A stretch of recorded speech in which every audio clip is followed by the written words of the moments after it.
Merci et merci pour votre invitation.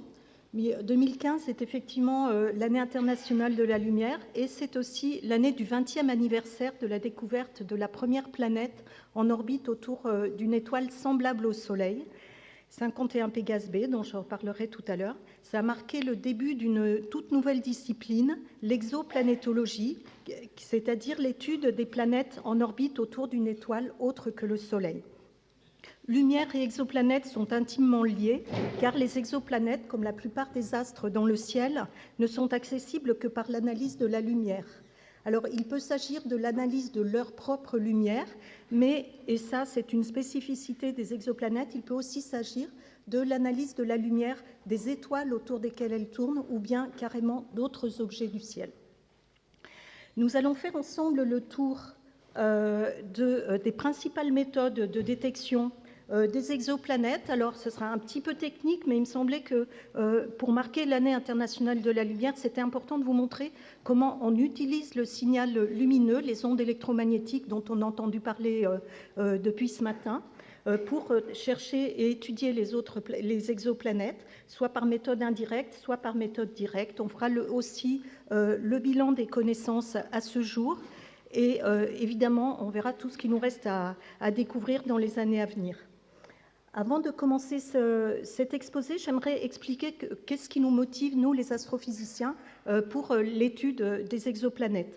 Nous avons en fait trois grands objectifs. Le premier est de comprendre comment, à partir des nuages de gaz et de poussière que l'on voit ici, les poussières ici font de la taille du micron en gros, comment à partir de ces grandes structures, on arrive à des systèmes organisés avec une étoile au centre et des planètes autour. Ce n'est pas tout à fait simple, il faut gagner beaucoup d'ordre de grandeur et il faut structurer la matière.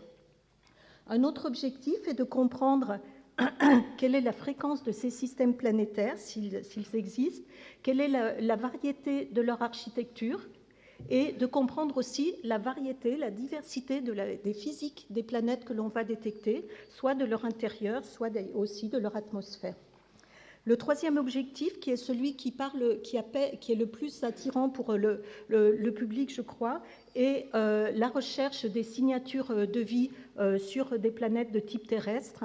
Malheureusement, c'est aussi celui sur lequel on sait le moins de choses actuellement. Alors, jusqu'aux années 90, nous ne connaissions qu'un seul système planétaire avec des planètes. Il s'agit du Soleil, avec son cortège de planètes, les planètes telluriques, Mercure, Vénus, Terre, Mars, situées proches de leur étoile, et Jupiter, Saturne, Uranus, Neptune, les planètes géantes gazeuses, alors que celles-ci ont un sol solide. On a appris beaucoup de l'étude des planètes du système solaire par la... on a appris beaucoup sur l'origine de la formation de ces planètes je vais utiliser beaucoup le système solaire comme référence et je parlerai beaucoup donc de la Terre comme référence des planètes telluriques qui se situent à une unité astronomique, c'est-à-dire 150 millions de kilomètres du Soleil, qui fait le tour du Soleil en un an, et de Jupiter, la plus grosse géante gazeuse du système solaire, qui est 300 fois la masse de la Terre, qui tourne autour de son étoile en 12 ans et qui est située à 5 unités astronomiques. Alors, c'est très pratique d'utiliser le système solaire comme élément de référence. On va voir un petit peu aussi que ça peut être un piège pour nous, les astrophysiciens.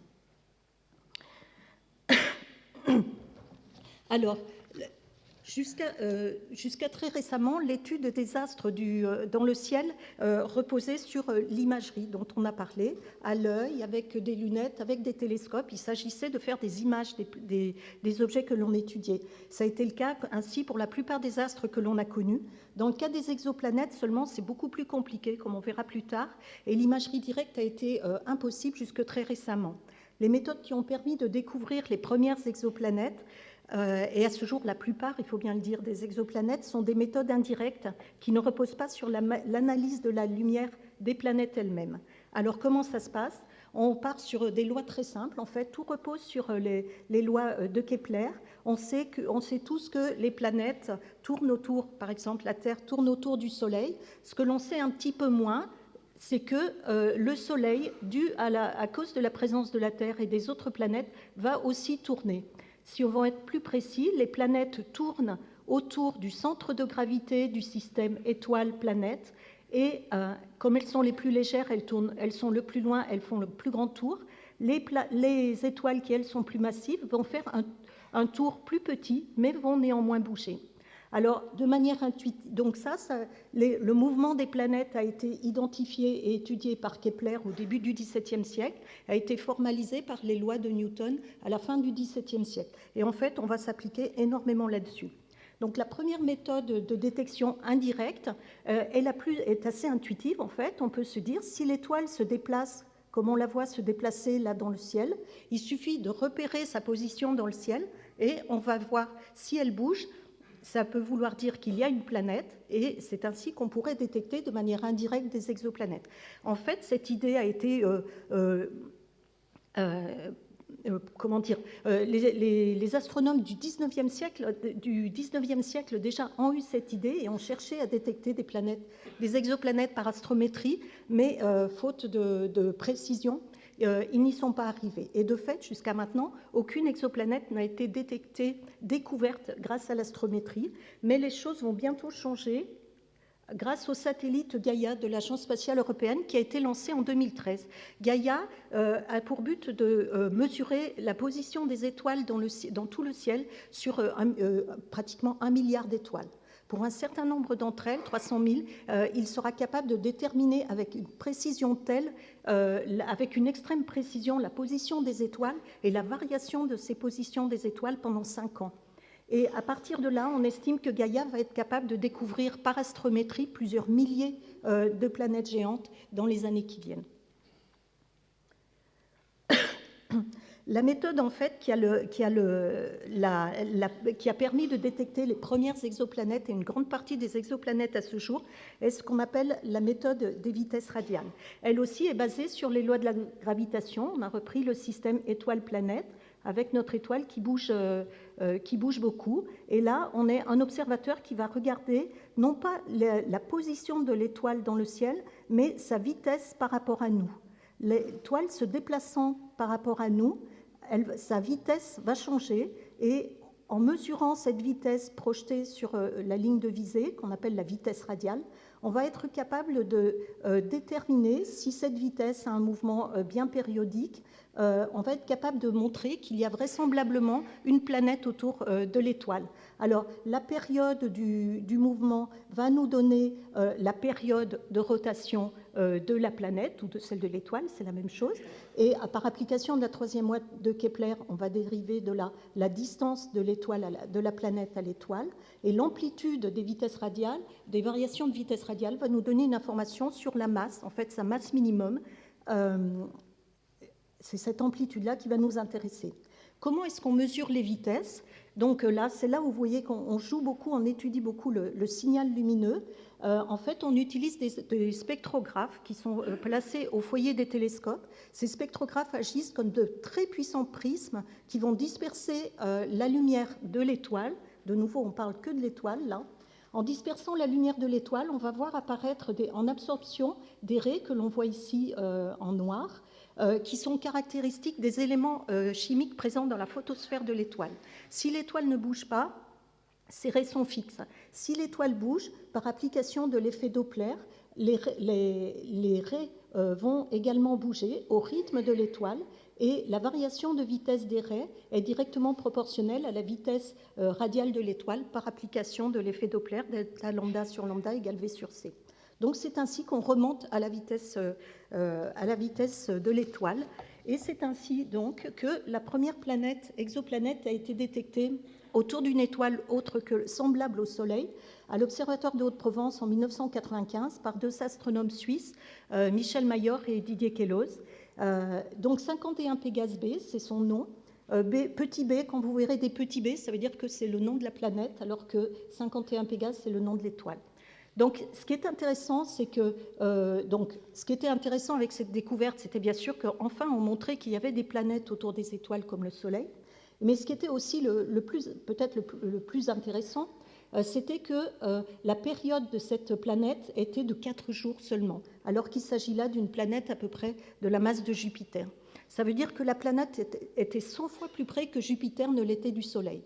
Et c'est là où je parlais tout à l'heure d'un piège possible, c'est que les astronomes, jusqu'en 95, ne cherchaient que des analogues aux planètes du système solaire. Ils cherchaient des Jupiters, donc ils pensaient qu'il fallait chercher des planètes qui orbitent en 12 ans ou même plus loin pour les planètes les plus lointaines. Et jamais ils n'avaient pensé qu'on pouvait détecter une planète avec 4 jours de période.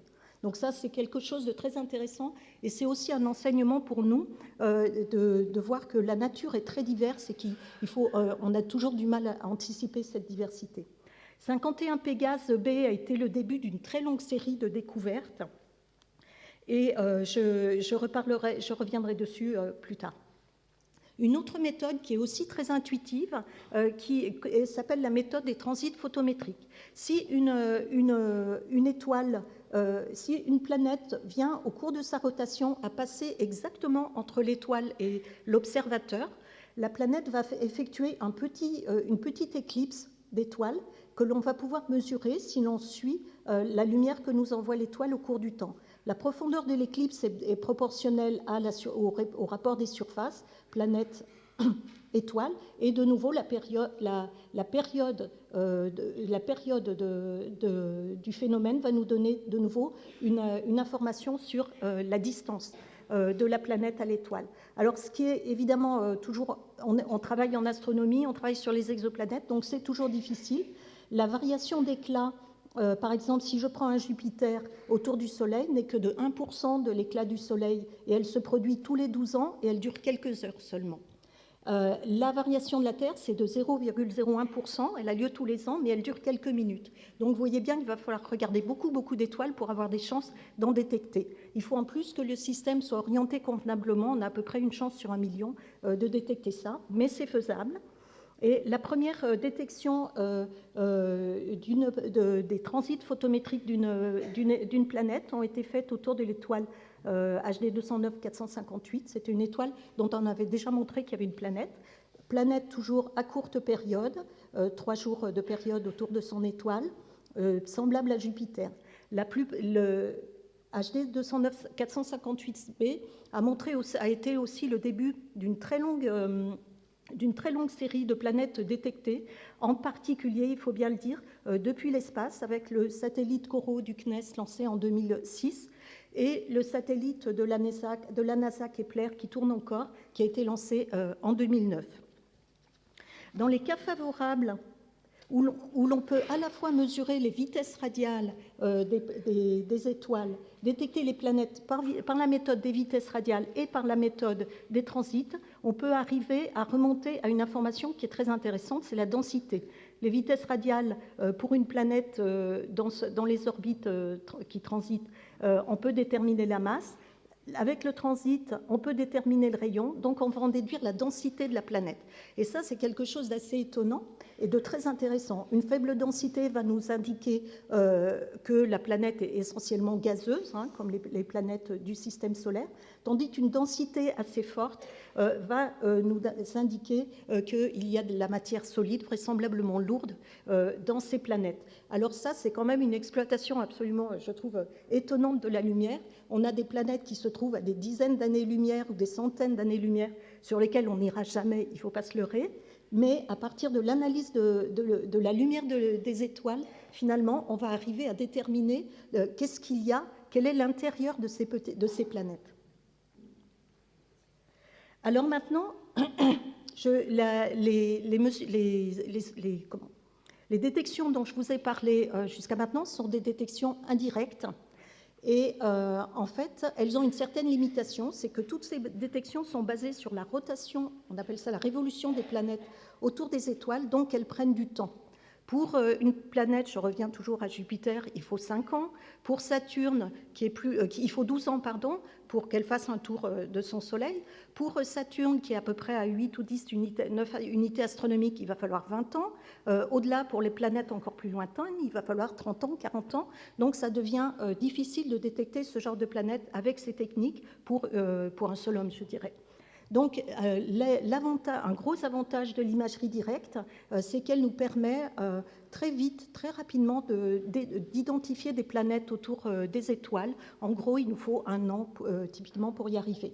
La difficulté, en fait, est double. Si l'on prend un système étoile-planète, vu du ciel, vu de loin, qui est loin, vu de la Terre, il va apparaître très très petit angulairement dans le ciel. Par ailleurs, le contraste de lumière entre les planètes et les étoiles sont très très faibles. Il varie entre quelques dizaines de millions et 1 milliard entre le contraste pour le cas de la Terre, entre la Terre et le Soleil. Donc on a des contrastes énormes. On a une autre difficulté, c'est le brouillage des images que l'on obtient par le passage des rayons lumineux à travers l'atmosphère terrestre. Là, j'ai gardé le même système solaire simplifié à l'échelle et j'ai mis par-dessus l'image d'une étoile qu'on observe avec les télescopes les plus modernes. Là, il s'agit d'un des télescopes de 8 mètres de l'Observatoire européen austral au Chili. Donc, vous voyez la tache d'une étoile seule, la taille qu'elle va occuper, elle est très très étalée à cause des perturbations atmosphériques et elle va s'étaler bien au-delà de la position des planètes qu'on cherche à voir. Donc on a un double problème à résoudre, c'est le problème du contraste et le problème de la turbulence atmosphérique. Alors pour résoudre le problème de la turbulence atmosphérique, une solution c'est d'aller dans l'espace, mais ça coûte très cher et en général on a des télescopes un peu petits, donc on va trouver des méthodes. Donc, une fois qu'on aura corrigé des perturbations atmosphériques, qu'on aura concentré l'énergie de la lumière des étoiles dans le plus possible, c'est-à-dire à la limite de diffraction des télescopes, il faudra encore une autre étape qui va être de bloquer la lumière stellaire et de corriger les aberrations qui se trouvent partout sur le chemin optique depuis le télescope pour arriver à voir enfin une planète. Alors, pendant de nombreuses années, ça n'a pas été possible. Et en fait, on a commencé à y réfléchir grâce aux premiers systèmes d'optique adaptative qui ont été mis au point pour l'astronomie sous l'impulsion du professeur Pierre Léna. Ces systèmes d'optique adaptative sont des systèmes qui sont placés derrière la surface du télescope, bien sûr. Ils reçoivent un front d'onde qui est perturbé au passage de l'atmosphère. Il faut voir, chaque rayon à la traversée de l'atmosphère va être dévié d'une certaine quantité, et ce qui fait qu'au bout, que ça perturbe le front d'onde et on a des images très très élargies. Les perturbations du front d'onde vont être analysées par l'optique adaptative et un calculateur temps réel et qui tourne assez vite, et c'est plus à peu près 1 kHz, donc à peu près 1000 fois par seconde, au rythme des variations de l'atmosphère, va envoyer des commandes à un miroir déformable que l'on voit ici. On voit ici sa forme, par un exemple de forme, qui va redresser le front d'onde pour donner une image propre. Alors, un exemple de ça, si j'y arrive. Voilà, on va y aller comme ça. Donc là, vous allez voir, voilà, vous voyez le front d'onde bouger ici, tel qu'il arrive, très perturbé, et l'image que ça donne sur un détecteur. Là, vous voyez les déformations qui sont envoyées au miroir déformable pour corriger. Là, vous avez le front d'onde corrigé, et vous voyez qu'ici, vous avez une image beaucoup plus fine, même s'il reste du halo autour de l'étoile. Une autre illustration là, que je vais vous montrer, que j'aime bien, c'est un système qu'on a observé avec le système d'optique adaptative NACO qu'on avait installé au Chili il y a une dizaine d'années. Vous voyez ici une tache de lumière, une tache assez floue quand on ne met pas l'optique adaptative en marche, et une fois qu'on la met, hop, vous voyez, vous avez ici, vous n'avez plus une image floue, mais vous avez une étoile, 2 étoiles, 3 étoiles.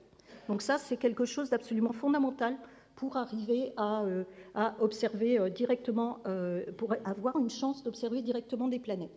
J'en profite d'ailleurs pour dire que l'optique adaptative, comme le disait Serge Haroche tout à l'heure, ça fait partie des systèmes qui ont été pensés à des buts de recherche fondamentale, comme on voit ici. L'astronomie est une recherche assez fondamentale.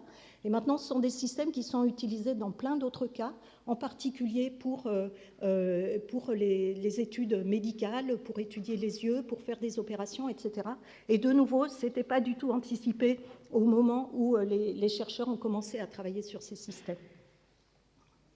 Alors, un exemple de l'amélioration des systèmes qu'on a eu depuis les années 90. Le premier système avait été installé dans les années 90 sur un télescope de 4 mètres au Chili. Avec ce système, il n'était pas possible de détecter des planètes, de découvrir des planètes, mais un collègue allemand ici a détecté ce petit point ici, qui se trouve être une naine brune, c'est-à-dire un corps de masse intermédiaire entre les planètes géantes et les étoiles, donc entre 13 et 70 fois la masse de Jupiter. Alors là, il faut vraiment que vous me croyiez pour penser qu'il y a vraiment quelque chose ici. Mais elle existe bien, cette naine brune. Et voilà, voilà ce qu'on a vu quand on l'a regardé avec notre instrument NACO au Chili 10 ans après, donc en 2005. Vous voyez ici, la naine brune se distingue très très bien du halo de l'étoile, alors que là, elle était complètement noyée. Nous avons installé l'an dernier un système d'optique adaptative extrême au Chili sur toujours le télescope de 8 mètres, comme pour l'instrument NACO. Et vous voyez ici le même système observé qu'on a observé il y a quelques semaines. Vous voyez ici, on ne voit même plus le bruit, on ne voit que la naine brune. Et là, tout ça sont des artefacts de réduction qu'on peut faire disparaître. On ne voit vraiment plus que ça, simplement parce qu'on a des systèmes d'optique adaptative. Ce système-là est vraiment tout à fait extraordinaire. Un autre exemple que je ne peux pas résister de vous montrer, c'est un disque de matière protoplanétaire dans lequel on pense d'ailleurs que des planètes se sont déjà formées, qu'on étudie depuis 20 ans. Voilà le disque tel qu'on le voyait avec le premier système d'optique adaptative et le premier coronographe qu'on avait installé justement sur ce système d'optique adaptative pour pouvoir voir des choses autour. Vous voyez tel qu'on l'observait avec NACO sur le VLT il y a quelques années, dans les années 2000, et voilà comment il sort maintenant avec notre nouvel instrument sphère sur le VLT. Et rien que la forme de ces anneaux-là nous disent qu'il y a des planètes dans ces systèmes. Alors, avec NACO, nous avons pu effectivement détecter, faire l'image des premières planètes, premiers corps de masse planétaire autour d'étoiles autres que le Soleil. Là, nous en avons un exemple autour d'une étoile qui est cachée là par un coronographe. Nous avons ici une planète qui fait à peu près 13 fois, donc elle est la masse de Jupiter, donc à la limite du domaine des naines brunes, mais qui se situe à 250 unités astronomiques de son étoile. Alors que, de nouveau, Jupiter, si on compare à Jupiter, il est à 5 unités astronomiques. Donc c'était une grande surprise de voir une planète, un corps de masse planétaire aussi loin. Ce corps ici, là aussi, est très intéressant. C'est un corps qui fait à peu près 5 fois la masse de Jupiter et qui est, lui, en orbite autour, non pas d'une étoile, mais d'une naine brune. Donc là, à partir de là, on s'est dit qu'effectivement, on pouvait commencer à explorer, à imager directement des planètes et à les étudier.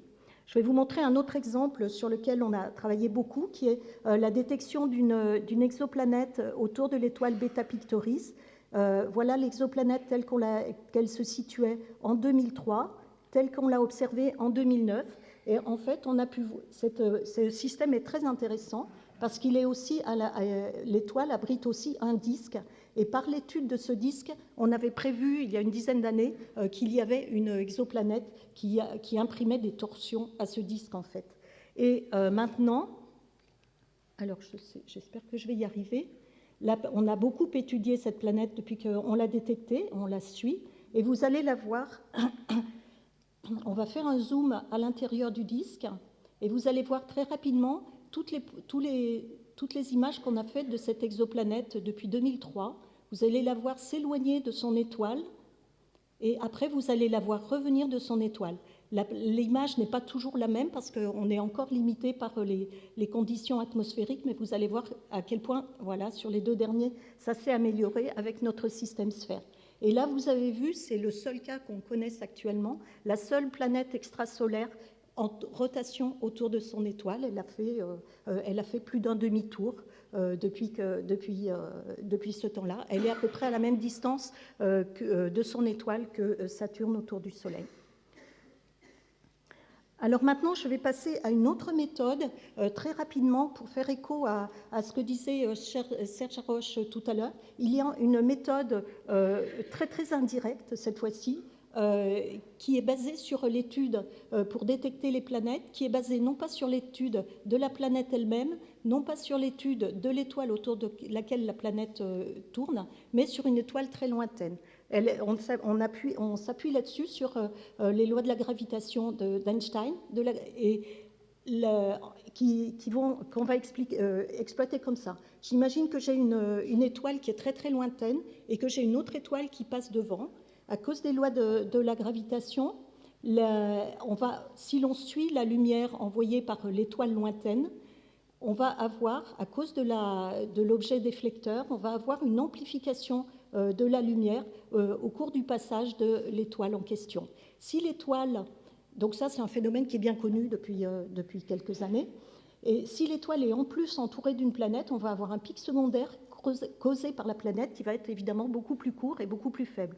Dans la réalité, le voilà, une des premières planètes détectées comme ça par cette méthode en 2005.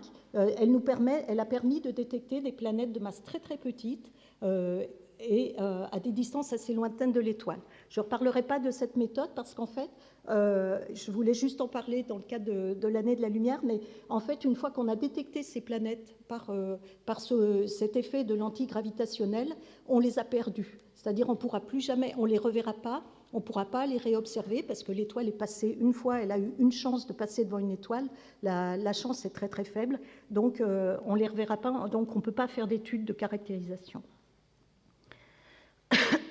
Donc j'en arrive maintenant, qu'est-ce qu'on sait au bout de 20 ans d'études et de recherche des systèmes planétaires. Donc vous avez ici toutes les planètes qui ont été détectées. Alors ce n'est pas 2000, j'ai regardé il y a 2 jours, c'était 1969 ou quelque chose comme ça. Planètes extrasolaires détectées autour des étoiles autres que le Soleil. Vous avez ici, dans un diagramme distance en unité astronomique, masse en masse de Jupiter, toutes les planètes détectées. Ce qu'il est intéressant de voir d'abord, c'est qu'il y en a beaucoup. Et en fait, on pense que c'est vraiment un phénomène maintenant très très commun. Plusieurs familles de planètes ont été détectées. Les Jupiters éventuellement massifs que l'on voit ici, ce qu'on appelle les super-terres ou les sous-Neptunes, qui sont des planètes de quelques fois la masse de la Terre, qui sont en fait des planètes dont il n'y a pas d'équivalent dans le système solaire, encore une surprise. Là, vous voyez, j'ai mis Mercure, Vénus, la Terre, Mars, Jupiter, Saturne, Uranus, Neptune. Donc, vous voyez, c'est une famille de planètes qui n'a pas d'équivalent là, dans le système solaire. On pense maintenant qu'entre 5 et 10% des étoiles de type solaire abritent au moins une planète géante et que 50, peut-être 100% des étoiles de type solaire abritent au moins une planète tellurique. On a détecté aussi, ce qui est très intéressant, 450 systèmes multiples dans des configurations très très variées, incroyablement variées, et évidemment très différentes de celles du système solaire. Je fais remarquer là d'ailleurs que toutes ces planètes là du système solaire sont dans un diagramme où on n'a rien détecté. C'est parce qu'en fait on n'est pas encore capable de détecter. Ça veut dire qu'on n'est pas encore capable de détecter un analogue du système solaire. Donc souvent on nous pose la question de savoir si le système solaire est quelque chose d'unique ou pas. On n'en sait rien. Alors maintenant, je voudrais vous parler des choses les plus intéressantes qu'on a trouvées sur les exoplanètes. Une des choses les plus intéressantes, c'est aussi la variété de distance, de la gamme de distance sur laquelle on voit des planètes géantes. On voit des Jupiters chauds comme 51 Pégase à 0,05 unité astronomique de l'étoile. Quand on fait de l'imagerie bêta-pic, on est à 9, c'est la plus près, mais après on va vite à 40, 250, ici 650 unités astronomiques de leur étoile. Pour expliquer une telle diversité, il faut se demander finalement comment ces planètes-là ont pu se retrouver là et se sont formées. Alors, dans le cas du système solaire, je m'excuse, je vais aller très très vite, on pense que les planètes se forment donc à partir des nuages de gaz en contraction qui vont donner naissance à un disque protoplanétaire et avec un embryon d'étoile au centre. Le disque protoplanétaire est en rotation. Il est au début constitué de grains de très petite taille, de l'ordre du micron, qui vont s'agglutiner pour passer à un stade que l'on appelle le stade des planétésimaux, qui est un stade important pour nous. C'est les briques de base de la formation des planètes. Donc à peu près le kilomètre, c'est en gros des grosses comètes avec plus ou moins d'eau. Et un stade important après va être de former des noyaux de planètes géantes qui font à peu près plusieurs fois la masse de la Terre. Et après, ces noyaux de planètes géantes vont être suffisamment massifs pour accréter du gaz jusqu'à 300 fois leur masse, parfois plus, pour former les planètes géantes. Mais ces scénarios-là ne fonctionnent que lorsqu'on est très près de l'étoile, qu'on est à quelques unités astronomiques de l'étoile. Pour les planètes qu'on a vues, pour la plupart des planètes qu'on a détectées en imagerie, ce scénario ne fonctionne pas parce qu'on n'a pas le temps de former les planétésimaux dont je parlais a priori. Donc il y a d'autres théories qui sont proposées, en particulier des instabilités gravitationnelles directement dans les disques qui vont former déjà des noyaux de gaz qui vont éventuellement accréter de la poussière, mais le phénomène de formation est complètement différent. Une dernière alternative est que certaines planètes finalement pourraient se former à la manière des étoiles. Vous savez que la plupart des étoiles se forment en couple, en binaire ou en système multiple. On pourrait très bien avoir dans les queues de binarité justement des petites planètes, des planètes. Les théories dont j'ai parlé là n'expliquent cependant pas les Jupiters chauds dont j'ai parlé, qui sont très très proches. On pense qu'on ne peut pas former des Jupiters chauds très près de leur étoile simplement parce qu'il n'y a pas assez de masse. Donc en fait, on pense que ces Jupiters chauds se forment assez loin, au-delà de ce qu'on appelle la ligne des glaces, et que par interaction visqueuse avec le disque de gaz dans lequel ils se trouvent, ils vont lentement dériver vers l'étoile. On appelle ça la migration, et c'est ça qui va expliquer les fameux Jupiters chauds. Une autre chose très amusante en fait, qui a été découverte, c'est que contrairement aux planètes du système solaire qui tournent toutes dans le plan de l'écliptique, c'est-à-dire le plan qui est perpendiculaire à l'axe de rotation de l'étoile, vous les voyez là, les vitesses radiales ont permis de montrer qu'il y avait des planètes qui tournaient en dehors du plan de l'écliptique, du plan de l'écliptique de l'étoile, donc qui étaient inclinées par rapport à ce plan. Pour expliquer ça, les seules idées qui ont été proposées jusqu'à maintenant, c'était des interactions gravitationnelles avec des autres corps qu'on ne voit pas nécessairement, qui auraient poussé, en fait, qui auraient éjecté les planètes sur des orbites inclinées. Donc ça, c'est quand même très intéressant, et je ferai remarquer que dans le cas du système solaire, tout ça, ça nous montre que la formation des planètes est quelque chose qui n'est pas simple. Ça se passe on avait tendance à croire, on pensait en fait jusqu'à maintenant que les planètes se formaient à un endroit et elles y restaient pendant des milliards d'années. Ce n'est pas du tout le cas. On a maintenant une vision beaucoup plus dynamique, voire chaotique, de la formation des systèmes planétaires. Et il y a beaucoup de travaux sur la dynamique des systèmes qui se font maintenant. Et il y a un rapport très probable avec ce qui s'est passé dans le cas du système solaire.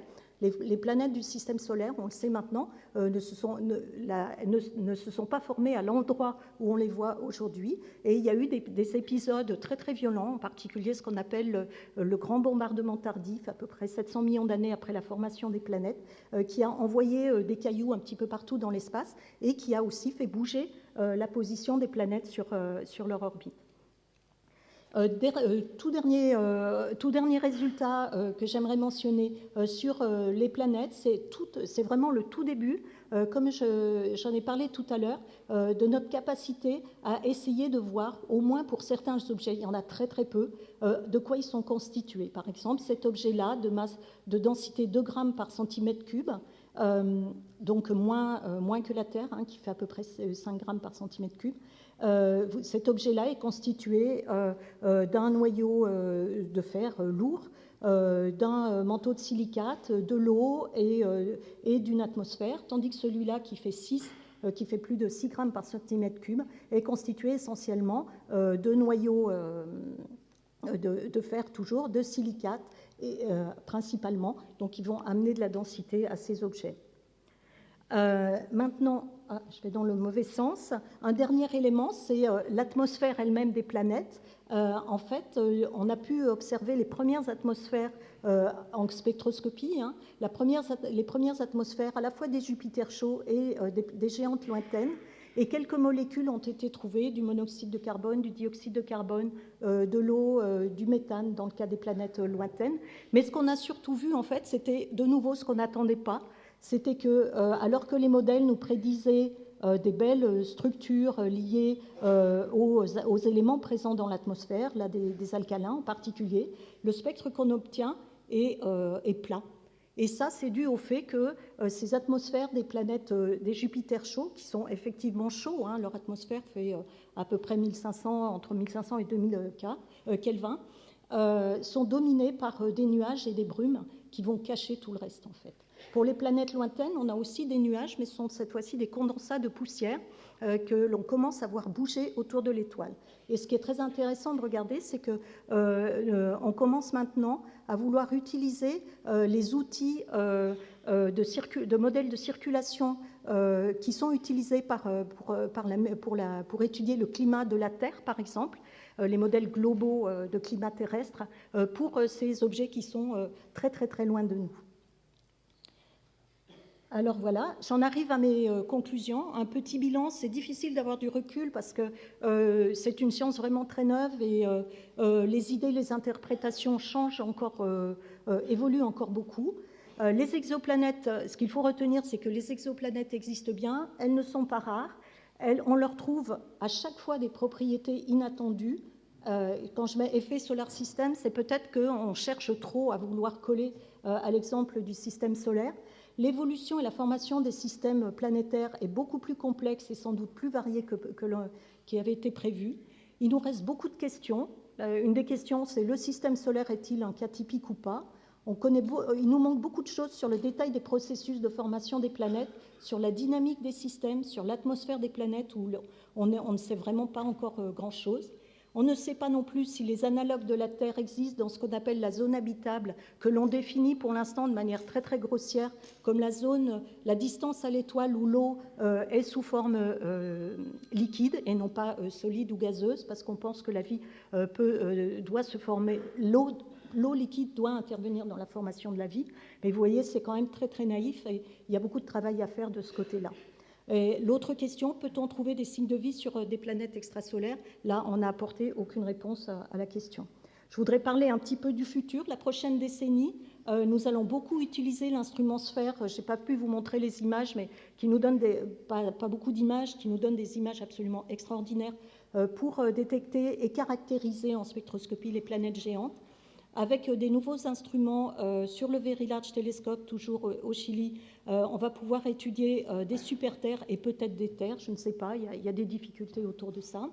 Avec Gaia, j'en ai parlé, pour la détection des planètes géantes. Le successeur du télescope spatial, James Webb Space Telescope, qui va nous permettre à partir de 2018 de faire un petit peu les mêmes choses que ça, peut-être de manière plus sensible, les images et la spectroscopie des planètes géantes et peut-être la spectroscopie aussi des super-terres, dans des domaines de longueur d'onde qui sont très très complémentaires avec ce qu'on fait sur le VLT d'ailleurs. Au-delà, à partir de 2025, on va pouvoir faire l'image, on espère pouvoir faire l'image des super-terres et la spectroscopie des super-terres légères ou même des terres avec le télescope, l'Extremely Large Telescope de l'Observatoire européen austral qui est en cours de construction. Ce sera un télescope gigantesque de 39 mètres de diamètre qui va être installé à peu près en 2024. Un gros espoir aussi du côté du satellite plateau de l'Agence spatiale européenne qui va nous permettre, par la méthode des transits, de détecter et d'étudier des milliers de géantes, de super-terres, de terres. Et puis, on a encore d'autres propositions pour étudier les super-terres.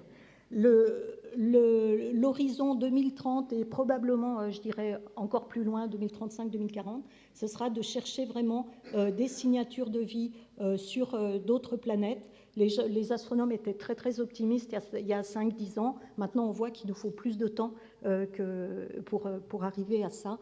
Et il faudra le travail des théoriciens, des observateurs, des biologistes. Enfin, c'est vraiment une science qui est très très multidisciplinaire. Donc là, je vous ai amené jusqu'en 2030 et je pense peut-être même 2040. Je vais m'arrêter ici. Merci.